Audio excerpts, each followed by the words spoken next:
To be living on one of the best countries on the planet and still be broke is an insult to God. Yep. Explain, break that down.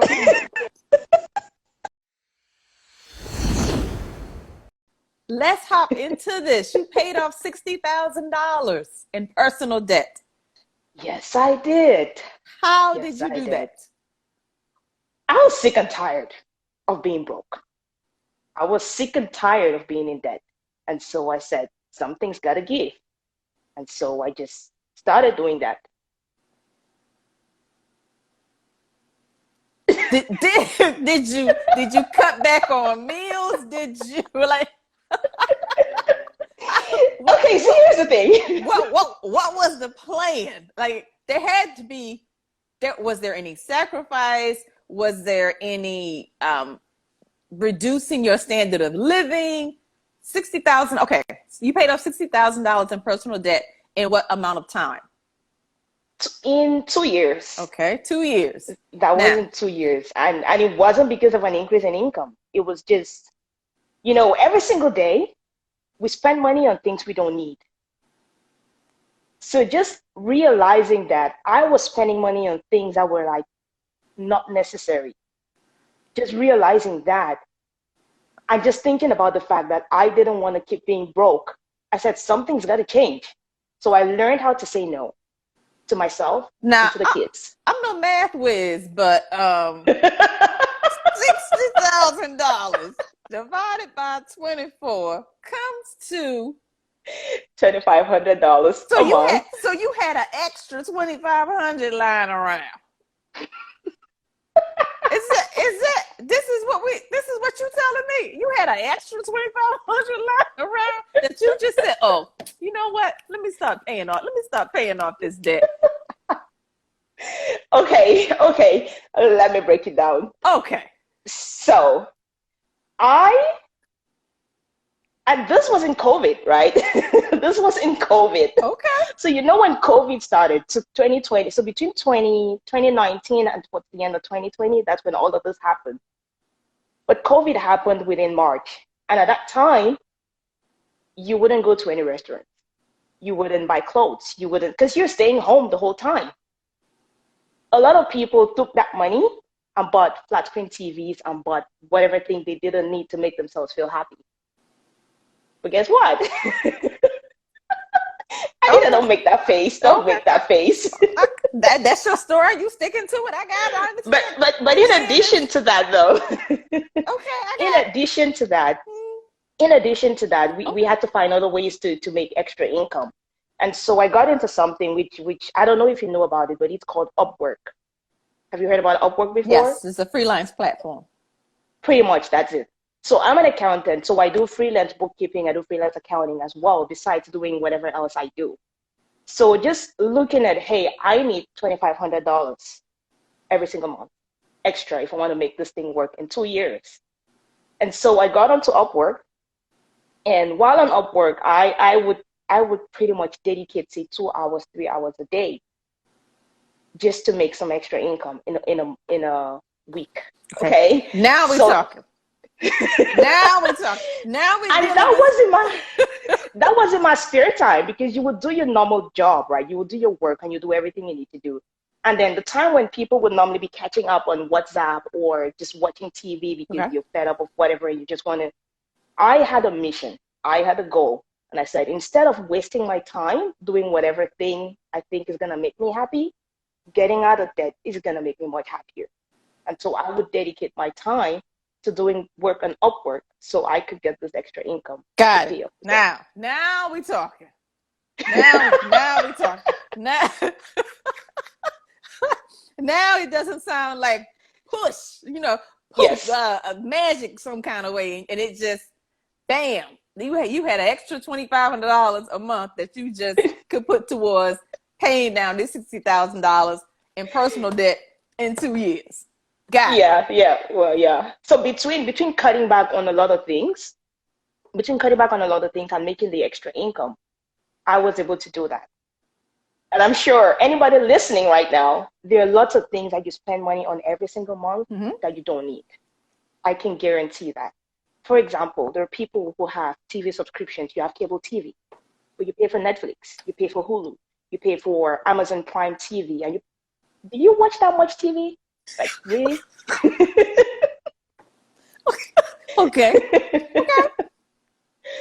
And then, so it's just looking at your actual spending. So one thing is subscriptions. Another thing is food. People open up their refrigerators every single week and they throw out things that are expired. Ooh. So you take your hard-earned dollars, you go to the shop and you buy things you think you're gonna eat. And then you put them in the refrigerator, and what happens a week or 2 weeks later? It's spoiled, and you throw it out. Stop buying them, right? Stop buying things you don't need. And the other thing people do, I say this because I'm a mom, and I know how it is with moms and young kids. Mm-hmm. When you take them to the shop, every kid wants, hey, mommy, I want a toy. Hey, mommy, please, pretty please, I promise. And they get home, and what do? After playing with it for a day or two, it's like, we don't need it anymore. They're looking for the next thing. So you got to learn to say no. No. Right. That's pretty hard for some parents. Yeah. They're carrying a lot of that guilt, and they feel as if they have to say yes to everything. It is. Now, it is. It's a mindset shift, though. Now, we're going to get to the mindset shift, but first I want to talk about some of these posts. Mm-hmm. So I was scrolling your timeline. Explain to me what regressive cultural beliefs are. break that down for a public school graduate like myself. Help me understand. Okay. I'll give you a phrase, and you complete that phrase for me. Let's play a game. Let's play a game. You ready? Okay. The love of money is the root of all evil. Why do you believe that? I don't. Why do people say that? Because it's been misquoted through the generations for years. And now people believe that. And it's a regressive belief. Because when you say the love of money, or when you believe that the love of money is the root of all evil, guess what? Every human being is trying to, or the decent human beings are trying to stay away from evil. So guess what? You're going to try to stay away from money. And that is regressive. Okay. Right? Got it. That's one. And there are so many. Okay, give me one more. One more. Okay. It's still connected to money.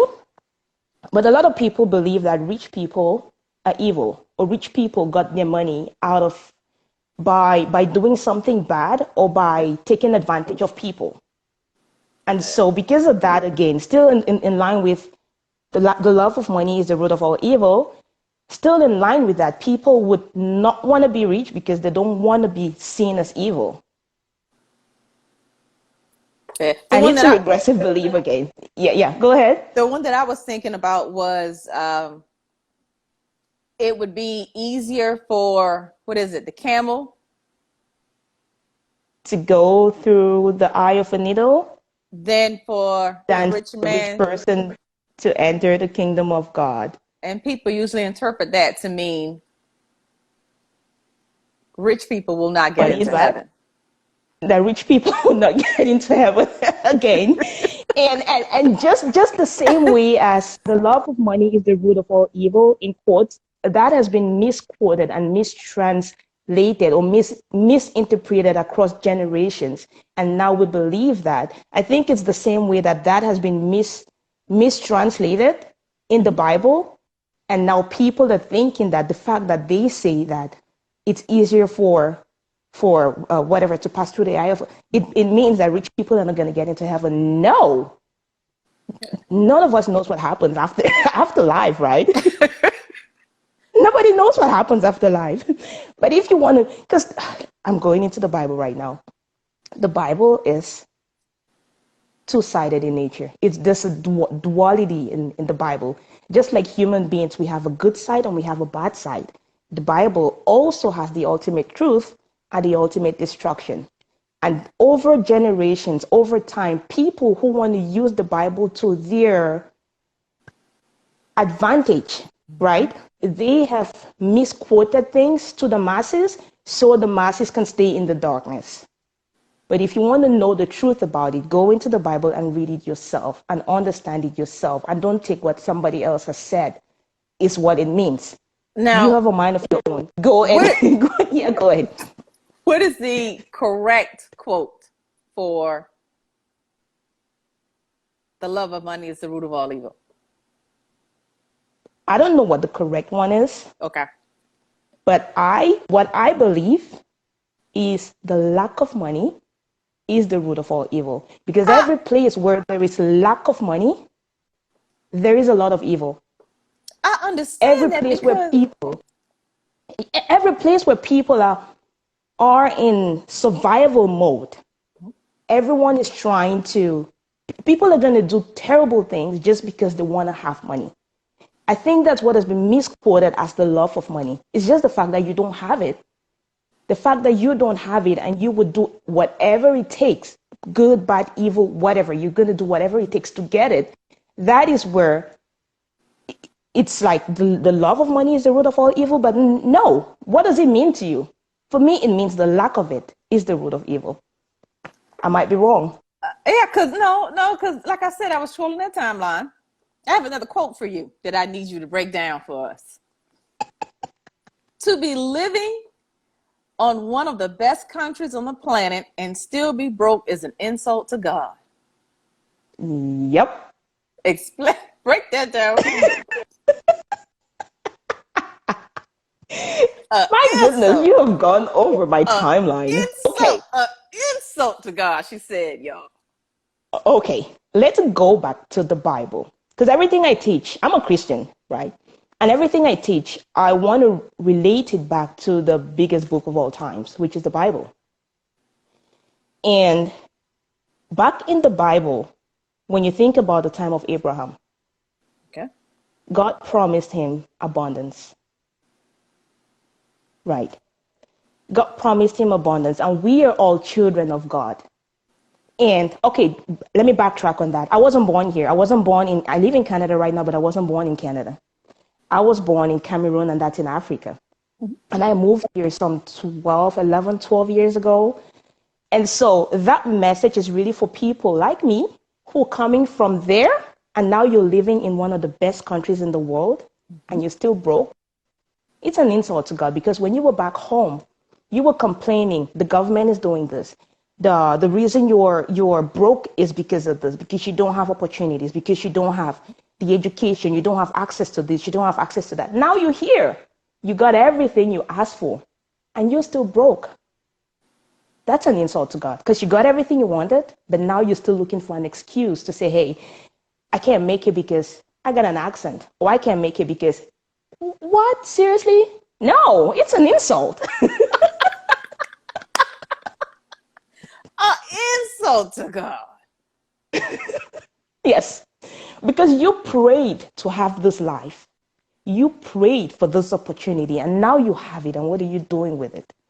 There are people who are living in countries where they are not even free to express themselves. They are not free to get on Instagram like you and me. They are not free to do anything. You're not free to do what you want to do.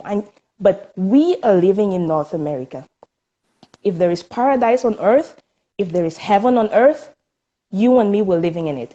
And so to be living here, where you have access to everything, and you're still complaining and you're still broke, that is an insult, because if God would just pick you up and put you in the middle of, I don't know where, then you can have a reason to complain, but you don't have a reason to complain being here because you got access to everything.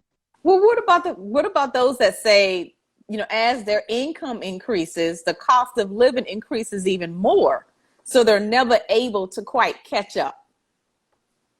They are increasing their cost of living by themselves. Bold statement. Wait. Okay. A lot of people, when they get a pay raise, what is it people mostly do? Oh, we want to buy a bigger house. We want to buy a bigger house. So your income went up, but you increase your expenses. Did you actually need the bigger house, or do you just want to buy the bigger house because now you have a bigger income and you think you deserve a bigger house? And so you go out and buy it. And so your circumstances don't change because of your own doing. Well, every child has to have their own bedroom. Says who? That's how parents feel. That's how parents feel. Because when I talk to a lot of my elders or my older cousins, and I compare the houses that they grew up in, right, or the houses they raised their family in, to the houses that my generation lives in, they don't quite understand why so much space is needed for a lesser amount of people.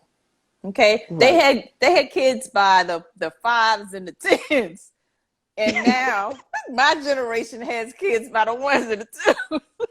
Right. But the houses are 3 and 4 times bigger. Right. Why? Who said every kid has to have a room? Who said that? And then every room has to have a TV. Why do rooms need TVs? Every room needs a bookshelf. Why do rooms need TVs? Seriously. Because here's the thing. Society, or we are putting those pressures on ourselves because we're trying to keep up to some expectations that we have set up for ourselves, that this is how it's supposed to be. But how does that make you feel? Does it make you feel happier to be spending that kind of money? Or do you want the freedom that you should be having because you have lesser bills or you got lesser commitments, right? Because we are doing this to ourselves. You get a pay increase, and the next thing is, hey, I want a bigger car. So you go sign a bigger car note. Or I want a bigger house. So you go increase your mortgage. Or now my kids deserve, or now every kid needs to have an iPad. For what? When we were growing up, you know why? When we were growing up. You know why? So they don't have to discipline their kids. This one doesn't have to share with that one, and they don't have to hear the complaint. He's over his time, or she's taking too long. It's my turn to play with it. They don't want to hear that. Yeah. So the answer is to buy 2. And we are doing that to ourselves. You don't want to discipline your kid. And so you're going to spend some money to make up for the discipline that you're lacking. Next quote. So, okay. What would your income do for you if you didn't have to send it to someone else in the form of payments? That's a very free thinking statement to get somebody to say that, even if they said it aloud to themselves, just to think about it for a second. All of the money that they spend on bills, car note, Netflix, all of the accessories that they have that go along with life, outside of food, clothing, and shelter. Yes. What they could do with that money. And that's a question I like. Yeah, go ahead. Sorry. What effect do you see that having on your clients when you coach your financial clients?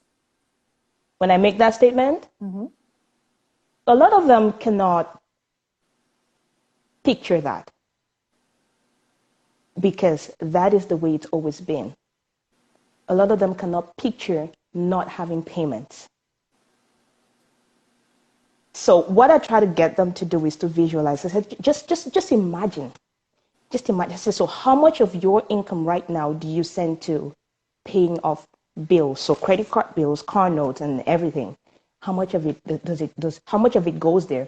And for a lot of people, it's more than 60% of their income goes to stuff like that. And I say, okay, imagine for a second that all of that is already paid off and you just need to spend money on your regular day-to-day living. So you're going to need a place to live in. You're going to need food, shelter, clothing, transportation, and everything else is a luxury. Right. So just imagine that. It's a luxury, right? A luxury? Okay. It is. Come on. It is. And those are things, okay, so you cannot do without food, but you can do without Netflix. Right. right? I guess they can. Hey, Coach You cannot do Coach without you. Coachida says y'all could do without Netflix. So here we go. You all do without Netflix. Okay, so what I was saying is, just imagine you don't have to send a credit card payment. You don't have to send a car note payment. You don't have to. That is about 50% of your paycheck. Just sitting there looking at you and waiting for you to do something with it. What would you do with it? And people say, but it's not. Yes, it's possible. Grind for a year, 2 years. I'm going to show you how you can make extra income now over the next 2 years and get yourself out of this mess.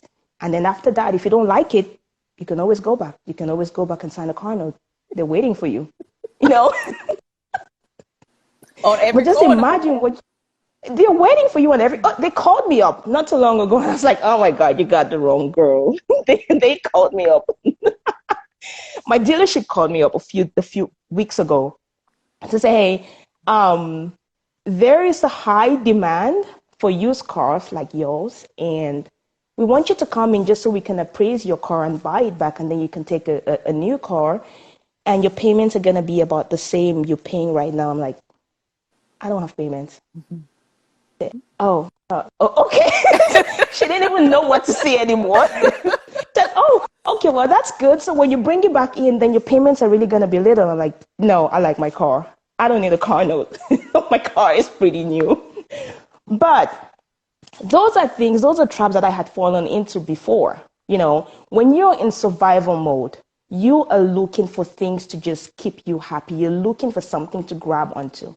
So when that car company calls you, you start thinking, hey, having a new car is going to make me happy. Well, it's probably going to make you happy for a couple of weeks. And then the pinch of the car note is going to get you. Right. But when you have freed yourself from this everyday grind, the hustle, if you don't want to go to work, don't go. Right. Here is another thing which is really, really common. A lot of people get up every single morning and drive to jobs that they hate. Yes. Why? They got bills to pay. Monday in the US is the most popular day for heart attacks. Why? We're doing that to ourselves because you think your kids need TVs in their rooms, because you think all the kids need an iPad, because you think every single kid needs a room for herself.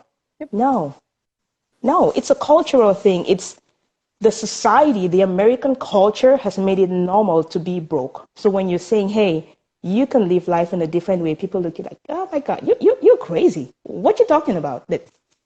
It's possible. We just do that to ourselves. Wow. Now let's break down your financial coaching programs, because you do one-on-one and group. Yes. So the group one is, yeah, go ahead. So the group one is really because a lot of people are ashamed of talking about money, of owning up to say, hey, that's a problem I have. So most people, well, a lot of people would, there's different groups of people. There are people who want to be in the crowd because they don't want you to identify that this is a problem that they specifically have. So they're going to be in the group. And so some people are comfortable that way. So I would do a group coaching. So sometimes a group of people will come together and say, hey, I want you to come and talk to us about this thing. And these are the issues that we have. These are the things we want you to address. And so in that kind of setting, I would do a group coaching. But I prefer the one-on-one coaching because you can deep dive and we can understand exactly what your problem is, because the money is on the surface. There is a bigger problem going underneath that the money just shows, you know. Like you mentioned, some people are buying, every single kid has an iPad because you have an issue with disciplining your kids. The issue is the discipline beyond under it. But how it's showing up is you have mounting credit card bills because you bought this and you bought this and you bought this because you think the kids need them. So it's usually a problem that needs to be solved, which is underneath, and only you can solve it. But I am more like a sounding board to you, right? And so I really do prefer the coaching with people so we can actually deep dive to understand what is going on, because I want to empower you. I don't want to do it for you. I want you to do it for yourself. But I want to show you what is going on. So I do one-on-one coaching, and I do the group coaching as well. And in the one-on-one coaching, I would usually, or in either one, but mostly with the one-on-one coaching, during a session, the first session is really I just sit and I just listen. And just in listening to somebody, you get to understand what it is that is actually going on. And then from there, I would give you suggestions, or I would just be a sounding board. I would just be telling you, okay, you could do this thing in this other way, or why do you do this thing this way, or why, we just go back and forth. And at the end of it, you would usually have this aha, like, wow, I didn't know these things.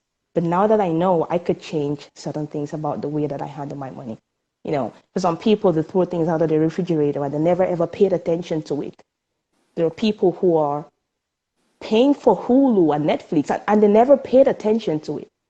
There are people who just have automatic payments coming out of their credit cards every single month, and they have never paid attention to it because everybody is go, go, go, go, go. Yeah. You never stop to actually look and see, hey, what is this thing I'm paying for? Why am I paying for a credit card balance insurance? Like, what does it protect? So when you start to look at things like that, you realize you're spending a lot of money you don't even need to spend. And that all happens in the private coaching. But the group coaching also, it's very similar to that. And then we would do like a debt snowball to see how long it could take for you to get out of debt. What are the things you could start to do right now to get yourself to this position? But it all starts with visualizing, what do you want to do? Okay, what information do people need to provide to you to get started? They just need to come. You just book. We just start talking. I just listen first. I just listen. Right. So you typically, excuse me. So typically it's you book a call or you book a coaching session, and then we sit together on a Zoom call, and I would just basically need to understand what's going on.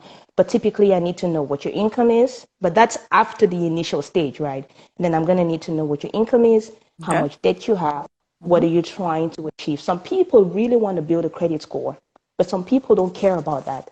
So if you're trying to build a credit score while also paying off your debt, those are things we need to factor in. I'm not going to tell you to completely stop using credit cards because that's going to help you to build a credit score. But if you don't care about that, then of course we're going to cut off the credit cards, and that's like no more credit cards. Do you need the credit cards to build the credit back up?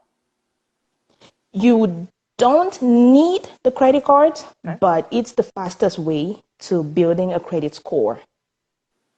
The credit card is the fastest way to building a credit score, but it's also the easiest way to stay in debt, because you have a plastic in your pocket that you can just swipe whenever you want to without needing to think of, hey, do I have the money? Because here's the thing, when people go into a shop with a credit card, they're not thinking, how much money do I have? They're thinking, hey, what's the available room on my credit card? You're thinking it's yours, but it's not yours. It's just the money the bank lets you use so that you can continue paying a lot of interest, right? So you're making them richer. You're making them richer, and they're doing great business. They're making money, but you should be making money for yourself by paying less interest or not paying interest at all. Because I've seen anywhere from 10 to 25% interest on a credit card. Yes. Yeah. But the thing that is surprising to me, yeah, on a car. On a car. The thing that is surprising me is we have a growing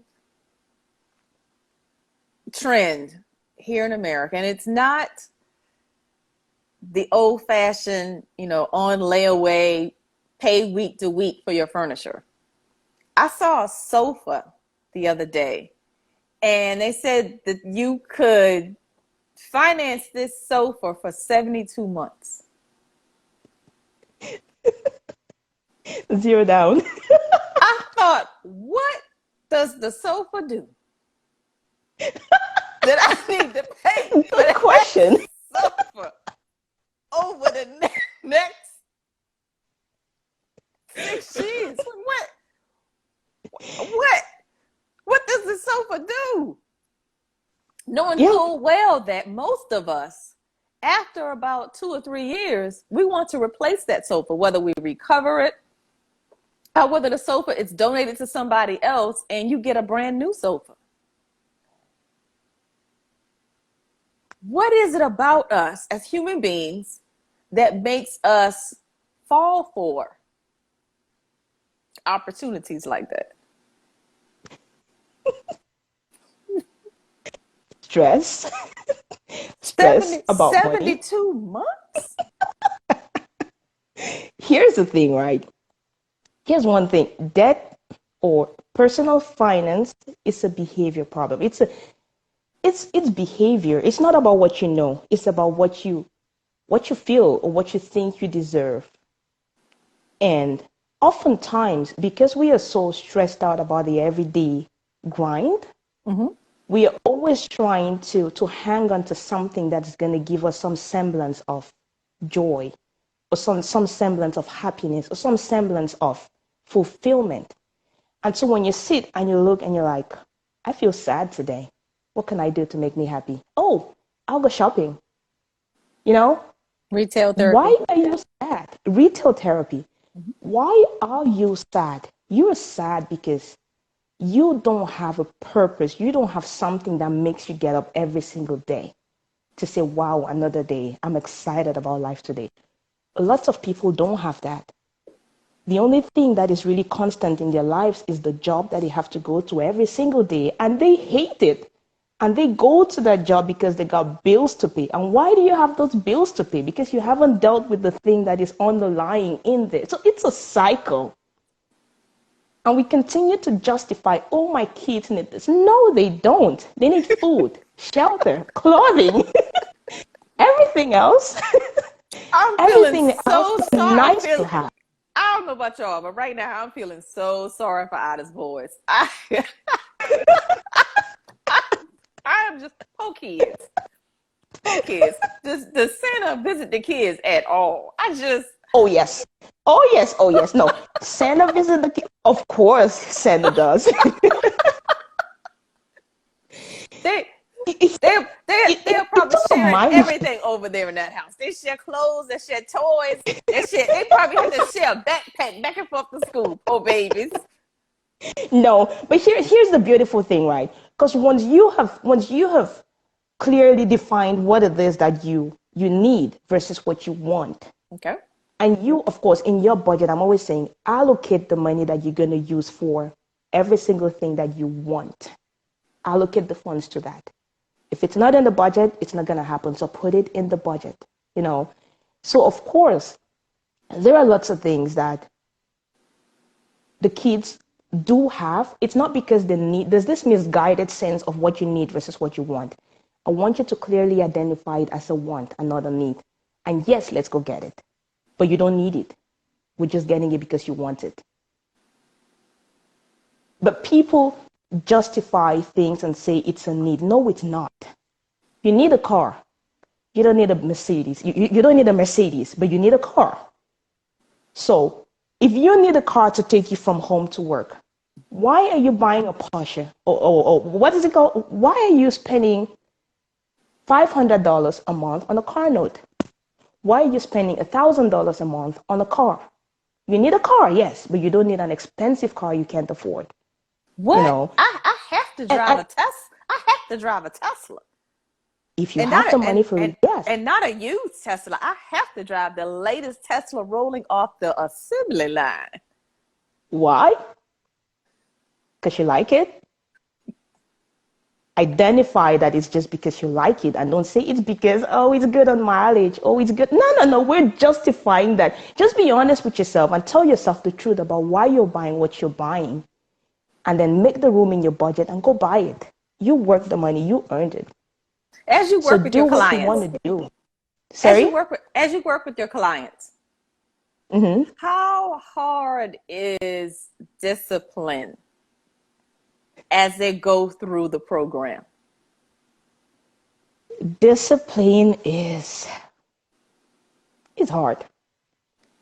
But what I find, the people who struggle with discipline are the people who don't know why they're doing what they're doing, or they don't have a strong enough reason for doing what they're doing. And that's why I usually start with visualizing. Where do you want to be? What do you want to be doing? What would your money do for you if you didn't have to give it to anybody else in the form of payment? What do you want to do? Right. And you need to be very specific. Okay, so for example, if you didn't have to send XYZ amount of dollars to your credit card company or to the payments you have, and if you knew for a fact that you would have the money to take care of yourself, if it's guaranteed, would you continue being at the same job you're at right now? 100% of the time, the answer comes back no. Okay, where do you want to be working? And then they start to imagine, hey, if I had a choice, I would want to work here, or I would want to do this thing, or I would want to live in this kind of, they start to imagine things they've never ever imagined before. So when you have that and you're like, you almost begin to feel what it's going to be like to be in that future. And then the discipline just follows, because you know where you want to go. You know what you want to do. I don't have to police you to say, hey, did you do a budget this month? No, because you know why you're doing it. And you know if you don't do it, you're going to stay stuck in that job you hate. So it's your choice. Every single human being has a choice. I can't force anybody to do anything, but I could inspire them to do things for themselves. You know, so discipline is hard. And I think discipline is overrated, because Really? a lot of times we say, yeah, I think discipline is overrated. And when people think about discipline, they think about willpower. So you're waiting on, okay, so for example, people do dieting, right? Yes. And everybody says, hey, my New Year resolution, I'm gonna eat healthy. I'm gonna lose weight. And you think the discipline is gonna help you to not open your refrigerator and eat some ice cream. But you've got ice cream in the refrigerator. Guess what? You're gonna eat it.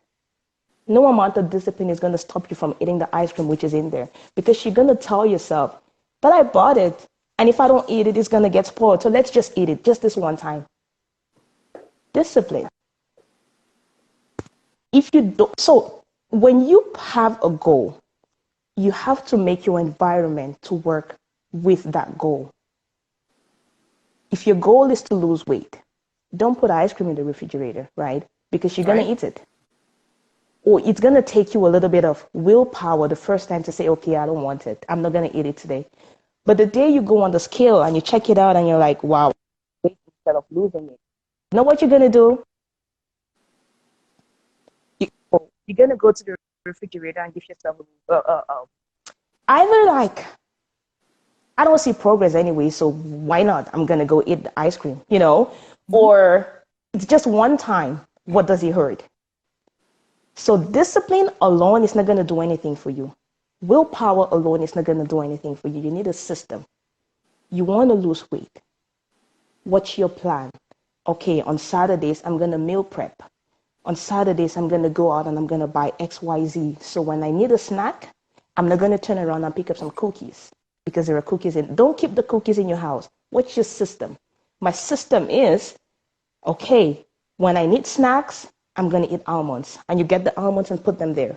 When I need a dessert or whatever, I'm gonna eat. You outline what you want to have, and the only discipline then you need is to not go buy some extra ice cream. But your system that you have put in place is to make sure that this goal that I have, or this goal that I'm going towards, I have everything in place for me to make it happen. Okay, so I want to When give it comes people to budgeting, right. yeah, That's go where I'm ahead. going. That's where I'm going. I want to give people an example of what it's like to work with Coach Ida. Right? So pick one of your exercises, whether it's budgeting or whether it's, you ask me the questions, I'll give you some answers for numbers and so forth, just for an example, to give people what it's like to walk through your coaching program. Okay. So after we have had like a discussion, and I know where you're going when you start. You want to be my client, pretend Yes. client right now? Yes. Uh-huh. Okay. So Let's go all in. Okay, okay. So, what's your biggest struggle right now financially? Biggest struggle financially right now is student loans. How much student loan you got? $100,000. How long have you had that? 10, 15 years. Sorry, I'm laughing. Hey, I'm telling. I'm pretending to I be could serious right now. no, because I could have said, because I know people with 200, $300,000 in student loans. Now Yeah. they're a dentist, doctor, so forth, but those careers are not bringing in the salaries that they once did. There are other careers out there that are making a lot more money than that. But I got $100,000 in student loans. That's the Yeah. average right now in America. Yeah. Yeah. And a lot of people have that. I've actually spoken to somebody who had like $400,000 in student loans, and they're like, I'm not even gonna bother. Yeah. So, yeah. Wow. Okay. So besides the credit card, besides the student loans that you have, do you also have like a mortgage? Do you have credit cards? Do you have car notes? Do you have what else do you have? My car note is 450, and I have three credit cards. One of them doesn't have anything on it. It's about $20,000, and the other two come to about $20,000 in debt. So 20K in credit cards, for example. Car note, I missed that. I'm gonna write it down. So 20K in car note, for example, Yes. and then Let's credit card. let's say 20K debt in car. Um, let's say 15 and across two credit cards. Then I have one credit card that's 10, but I don't have a balance on it at all. Or that's the limit. No, I'm asking the debt. Yeah, the debt on the two comes to 15K. Okay. Okay. Do you budget? Here and there. So that's a no. I know most people don't. Most people don't even know what their numbers are. Most people don't, right? Right. So typically what we would go through is we would, after having gone through like what listing out what your debt is, Mm-hmm. I would create a debt snowball. Like we've gone through the whole visualization process where you Okay. want to be within what's your goal, how fast do you want to pay this off, and Okay. this is how much it's going to take for you per month to pay it Now, off. I have all of that debt, right? And Mm-hmm. I make $85,000 a year. Mm-hmm. And what's your monthly expense? My rent is 2,500. I need a calculator. Your rent is 2,500. Mm-hmm. That is less than 25% of your gross, but it's more than 25% of your take home. Too much rent.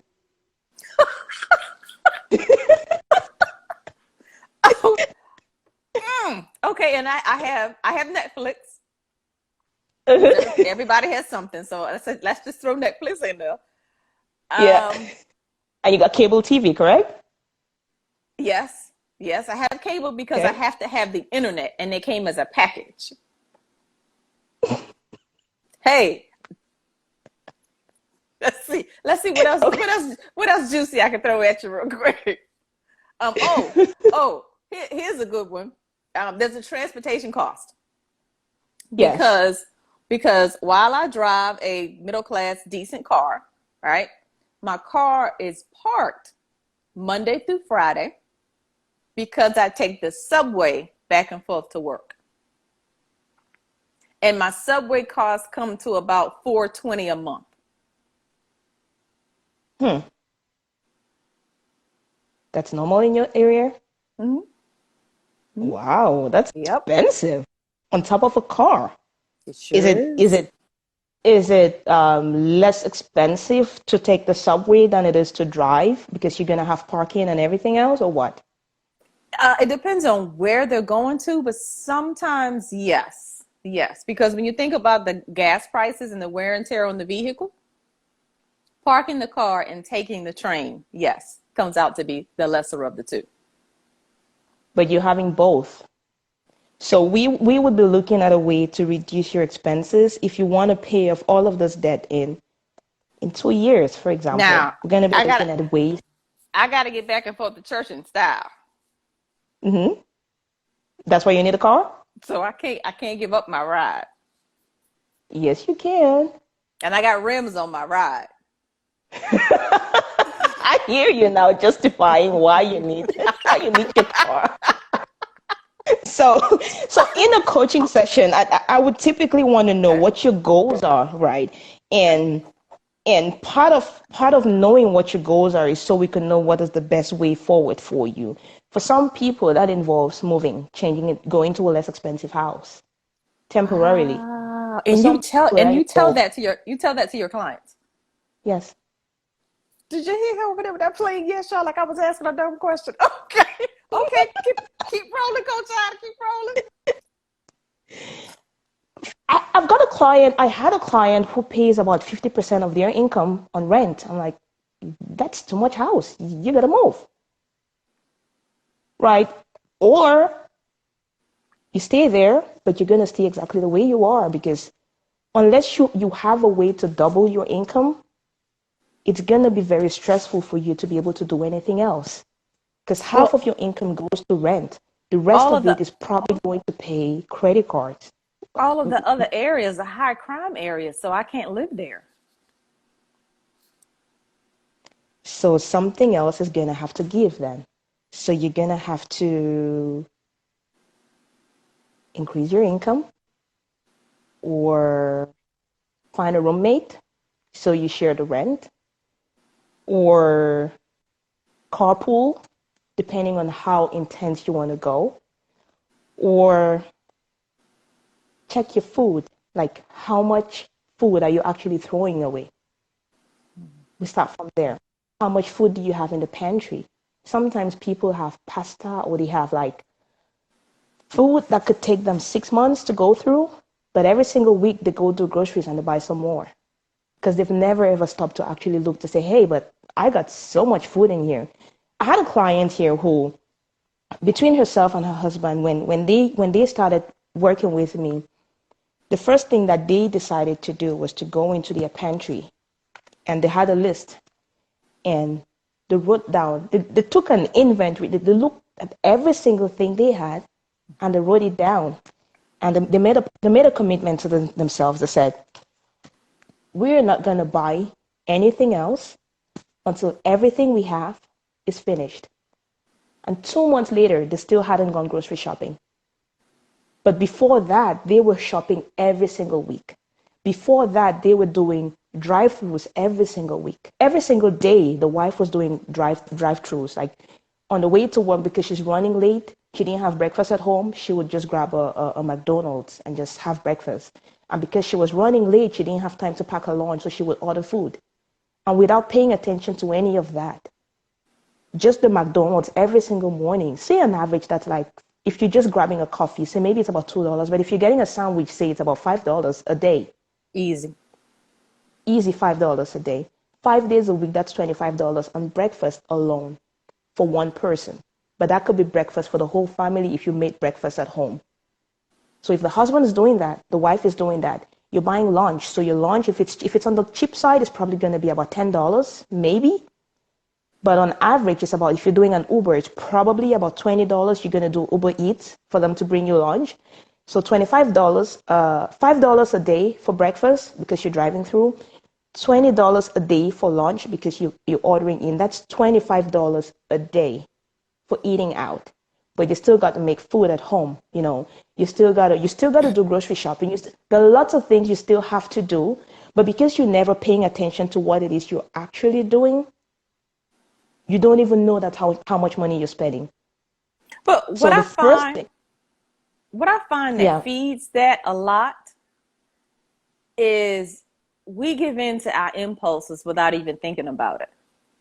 Because it yes, isn't what do I have for breakfast or what do I have for dinner. It's what do I feel like eating? And if I don't feel like eating anything that's in the cabinet, right? Like I have sworn off cooking. My days of cooking have expired. I'm not doing it anymore. I'm not even, if I stand in the kitchen for a long period of time, I'm like, I got to get out of here. Yeah. Right? But I have to force myself. Here's where the discipline comes in. When I buy prepared food, I have to, when I buy for the week, I have to eat what I bought. Mm-hmm. I can't, well, I feel like a Caesar salad right now, but I didn't buy a bag of salad this week. Mm-hmm. Or, I feel like, I feel like chicken fettuccine tonight. Mm-hmm. Okay. But I got spaghetti in the refrigerator. Yeah. So, Yeah. so we have to force ourselves, or the word for this month, we have to discipline ourselves to actually eat what's in front of us, to Mm-hmm. use the sofa we have at the very least until that sofa is paid off. If not, okay, until that sofa can pay to replace Mm-hmm. the next sofa. So if you can't put that sofa that you have on Facebook Marketplace, or if you can't put that sofa on eBay, don't you dare go into the mall and sign up for a sofa that you will pay for over 72 months. Don't even sign up for a sofa. Pay for it. You feel the pinch. Listen, the fact that a lot of people just do, it's not even a layaway, like you said, it's just buy now, pay later. The fact that a lot of people do that, it takes away the emotional association that you have with spending money. It takes that away. So you don't even feel like you're spending money because, of course, you're not spending money. You're just putting it on a credit pay later thing. It's like, oh, yeah, give it to me. I'm going to pay it to you in 5 years. Yeah. So that emotional component is out of it. So what I usually, I'm going to use the word force, but what I usually force my clients to do, and I can't force anybody to do anything, right? Got it. Is to get you back into the habit of only buying what you're actually paying for. So typically I'm going to say, hey, cut up your credit card and don't use it for a month. Force yourself to practice paying for everything. And you are going to stop buying on impulse because you're going to think of, hey, I don't have the money in my checking account, so I can buy it. It forces you to start to think before you make a purchase. It forces you to stop doing a lot of things on impulse. Or if you're too attached to the credit card to cut it off, just pull it out of your wallet and put it away for a month and don't touch it. But the unfortunate thing is a lot of people have memorized their credit card numbers. So they would still buy on Amazon even if they don't have a credit card on them. Well, a lot of those accounts save the number for you. So they have removed the emotional part of it. Yes. They are spending a lot of money. And that's the thing. And that's why people need to be smart. Because those companies spend a lot of money to make on marketing, number one. And number two, to make it easier for you to buy without thinking.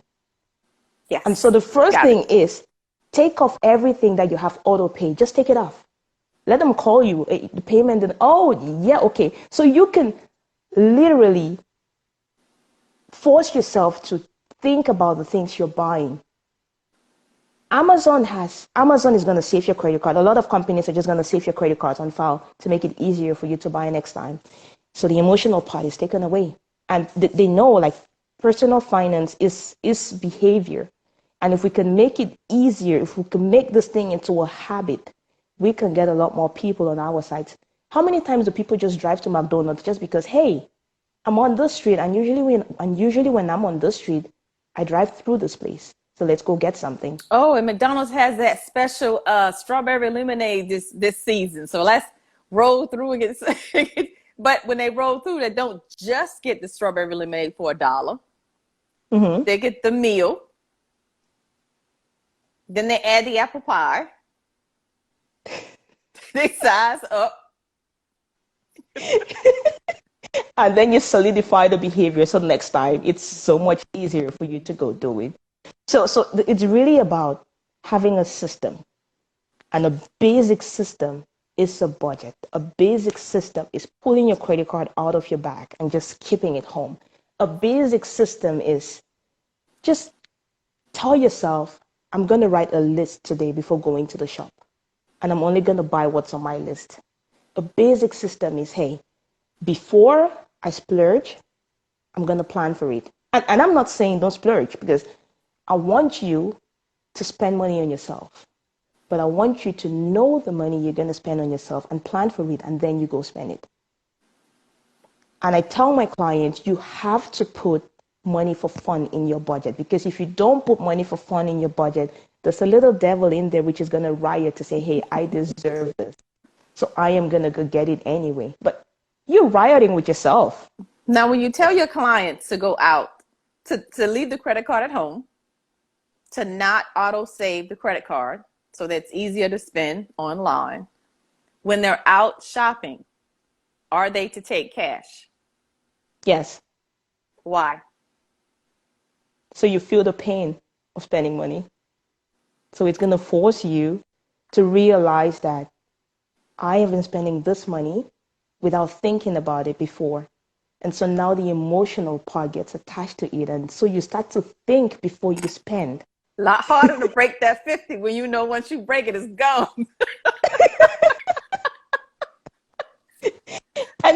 And oftentimes, like, it's just a temporary thing, because I want you to get that new habit. And once you're now in the place where you're comfortable budgeting, when you're in a place where you're comfortable, you know, hey, I'm only going to go shopping when I have my list. I'm only going to go shopping when I have checked to see that I don't have this thing.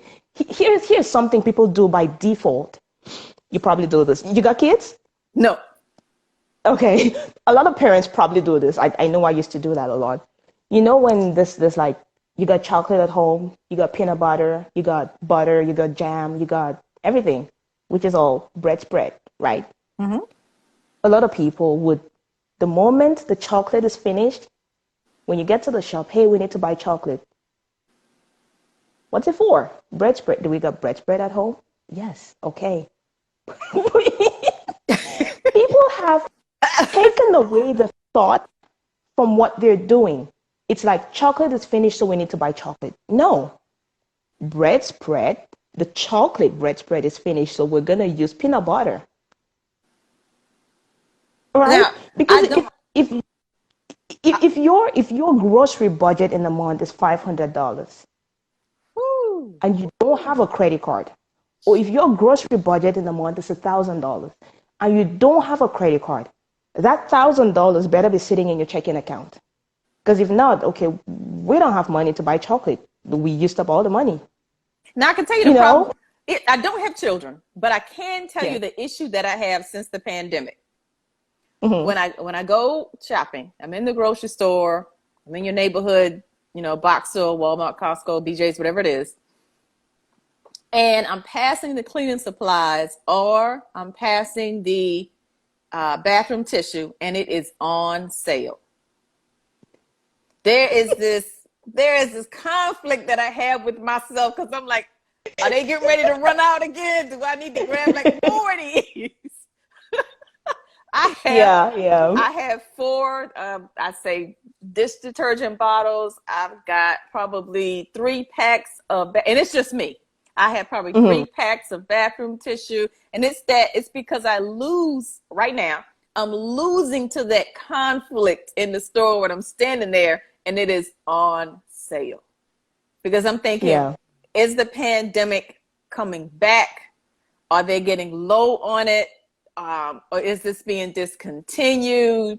All of these things go back and forth through my head while I'm standing right there in the store in front of the sale sign.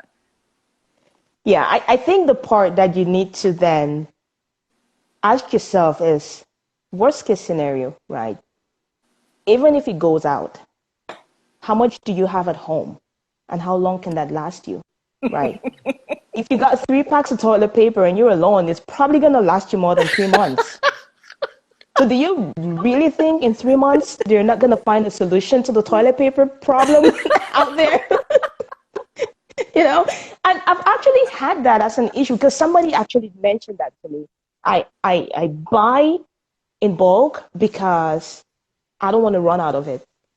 It's not the end of the world. There are people who don't clean their butts, they just wash it. I'm not saying that. I'm not saying do that, but I'm like, it's not the end of the world. It's not worth my peace of mind. It's not worth the energy that I'm gonna. You see this feeling of I don't have payments. You can't convince me to go back into payments. We are gonna find another way. Agreed. So it really just comes back to what do you want, and do you want it? Do you have a big enough reason for it? Because before, when I was in survival mode, and I see that with a lot of people right now, when I was in survival mode, I wouldn't even be doing this live with you right now. Because I'm thinking, hey, I need to go do overtime. Or I'm thinking I need to go do, people don't have the luxury of stopping to think or stopping to even think about, hey, what is it that truly makes me happy? And because a lot of people don't even have an idea of what makes them happy, they go out overcompensating on everything else because they're looking for happiness in stuff. But stuff is never going to make you happy. You need to go back inside and say, hey, what is it that really makes me happy? Someone is going to tell you, hey, retail therapy, it's not the shopping that makes you happy. Or it's not the spending that makes you happy. It's the experience of seeing something new. Because it doesn't last. Exactly. So you could still go and do the retail therapy without having a credit card. Just go around and look at the stuff. If you have a credit card in your pocket, you're going to see something you like and you're going to buy it. If you don't have the card, you will find a deeper happiness in that experience of window shopping. Outside but you're of not that going to go swipe. trying to do it. Exactly. Swipe. So, but once you have had the discipline, or once you have had the system of, once you have taught yourself what really makes you happy, what matters most to you, those things, you start to look at them and you're like, why was I buying all of this in the first place? Yeah. So what is the biggest, I guess, aha that your clients have towards the end of their process of getting out of debt?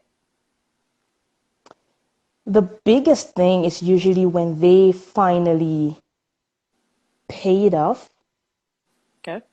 And they say, so it's usually the month after the last payment. The month after the last payment, Okay. there's money sitting in your account and it didn't go out anywhere because you got no payments. And usually they would call me back to say, hey, I feel like I got a raise because I don't need to send money anywhere. So what should I do with it? I'm like, go get a treat. Whatever you want to do, just go do it. You deserve it. You earned it. For a lot of people, it's that.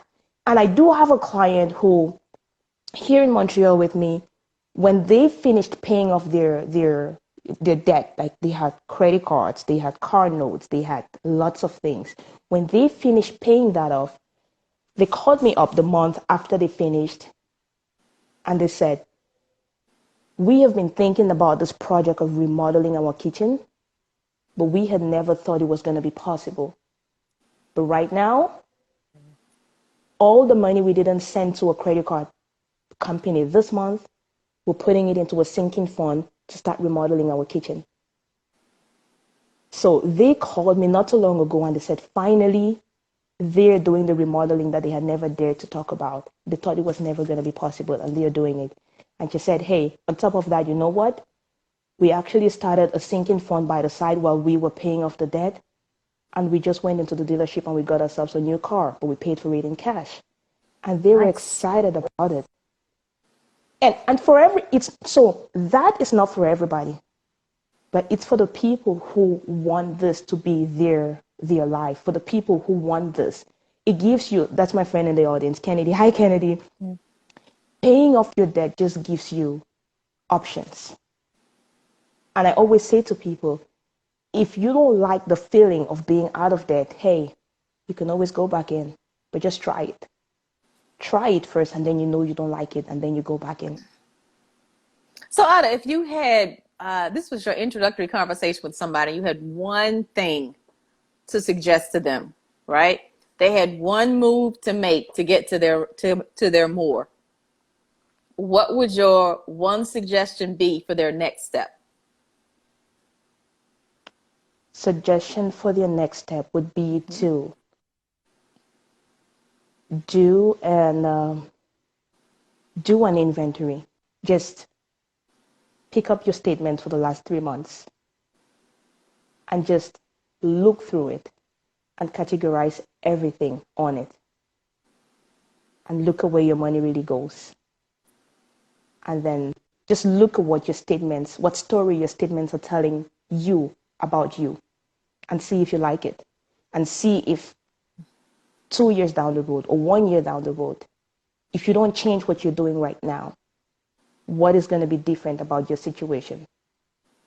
And if it's a picture that you like, then well, you're on the right track. But if it's a picture you don't like, you have to change it starting today. And it's going to be hard because change is hard. But if you want it, there's always a way to make it happen. All right, Miss Ida, Coach Ida, financial guru, thank you very much for the interview. Thank you so much, Anita. And you lighten up on those boys.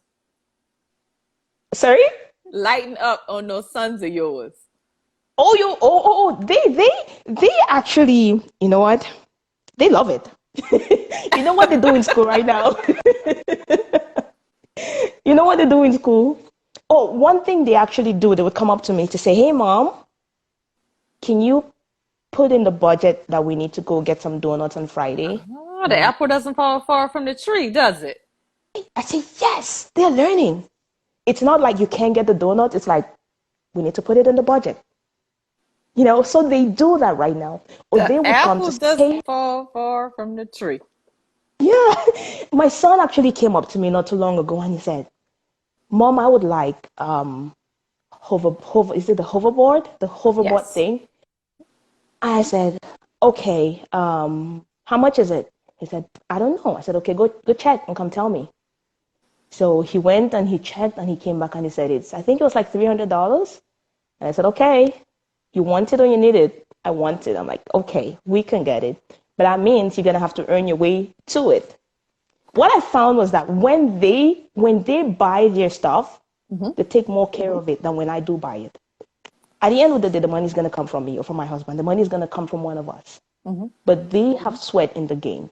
And so they would take care of it a lot more. And you wouldn't be building this sense of entitlement that a lot of parents are complaining about right now, that my kids feel entitled. We encouraged it because we gave them every single thing they asked for without expecting any sense of commitment from them or any sense of anything from them.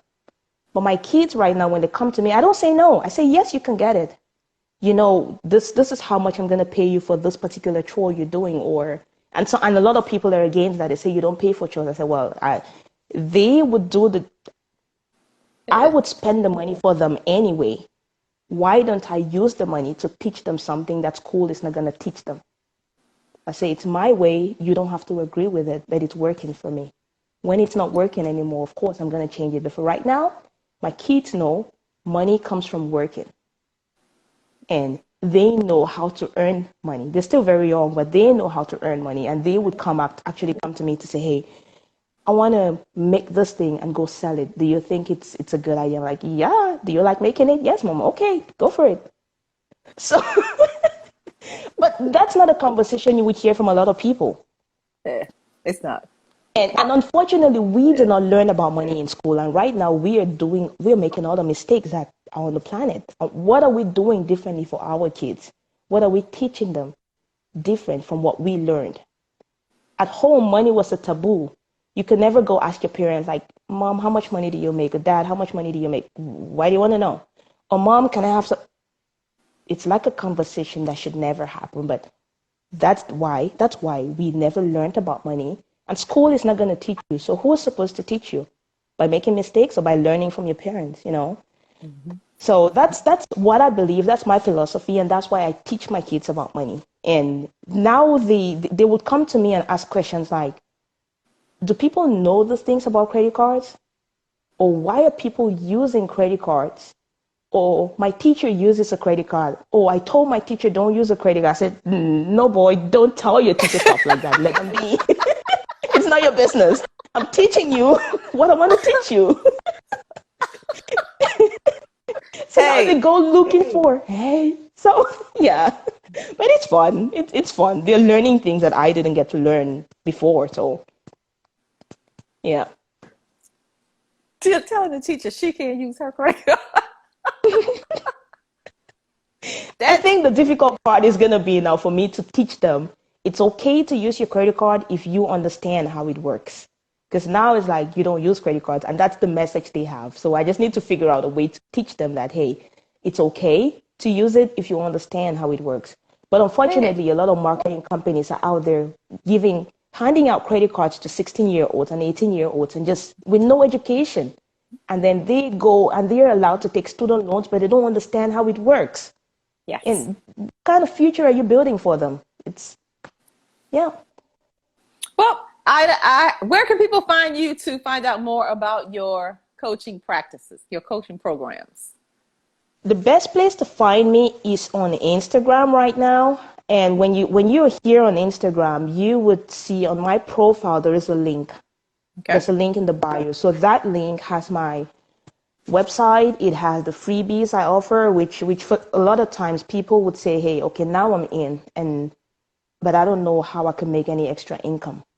So there's a free webinar that I'm actually offering in the month of May, which is going to show people how to make money on Upwork. So just some freebies that people would normally ask things about, and things like, hey, I understand what you're saying, and I'm struggling with setting boundaries because my family expects me to take care of them. Or I'm broke, and how do I tell people that I'm broke and I can't help them? So there are lots of things that I just throw out there, and it's all in my link in the bio. And when you go there, it's taking you to a link tree. So best place to reach me is Instagram. What's your Instagram handle? IdaAzefor.financial coaching. So it's IdaAzefor.financial coaching. That's my Instagram. There you have it, the expert financial guru that will help you get completely out of debt, rearrange your entire life, cut out all of your extracurricular activities until you get that debt paid off. Thanks, Ida. Until next time.